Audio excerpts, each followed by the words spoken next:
Job, chapitre 40. L'Éternel répondit à Job du milieu de la tempête et dit: Saint terrain comme un vaillant homme, je t'interrogerai, et tu m'instruiras. Anéantiras-tu jusqu'à ma justice? Me condamneras-tu pour te donner droit? As-tu un bras comme celui de Dieu, une voix tonnante comme la sienne? Orne-toi de magnificence et de grandeur, revêt-toi de splendeur et de gloire. Répands les flots de ta colère, et d'un regard abaisse les hautains. D'un regard humilie les hautains, écrase sur place les méchants. Cache-les tous ensemble dans la poussière, enferme leur front dans les ténèbres. Alors je rends hommage à la puissance de ta droite. Voici l'hippopotame, à qui j'ai donné la vie comme à toi. Il mange de l'herbe comme le bœuf. Le voici, sa force est dans ses reins, et sa vigueur dans les muscles de son ventre.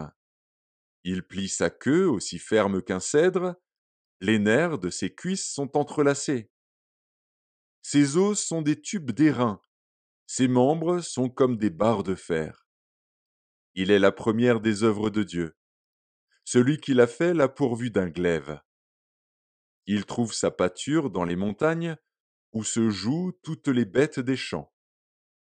Il se couche sous les lotus, au milieu des roseaux et des marécages. Les lotus le couvrent de leur ombre, les saules du torrent l'environnent. Que le fleuve vienne à déborder, il ne s'enfuit pas. Que le Jourdain se précipite dans sa gueule, il reste calme. Est-ce à force ouverte qu'on pourra le saisir? Est-ce au moyen de filets qu'on lui percera le nez? Prendras-tu le crocodile à l'hameçon? Saisiras-tu sa langue avec une corde? Mettras-tu un jonc dans ses narines? Lui perceras-tu la mâchoire avec un crochet? Te pressera-t-il de supplications? Te parlera-t-il d'une voix douce? Fera-t-il une alliance avec toi pour devenir à toujours ton esclave? Joueras-tu avec lui comme avec un oiseau? L'attacheras-tu pour amuser tes jeunes filles? Les pêcheurs en trafiquent-ils? Le partagent-ils entre les marchands? Couvriras-tu sa peau de dard et sa tête de harpon?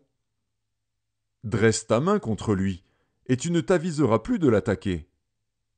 Voici, on est trompé dans son attente.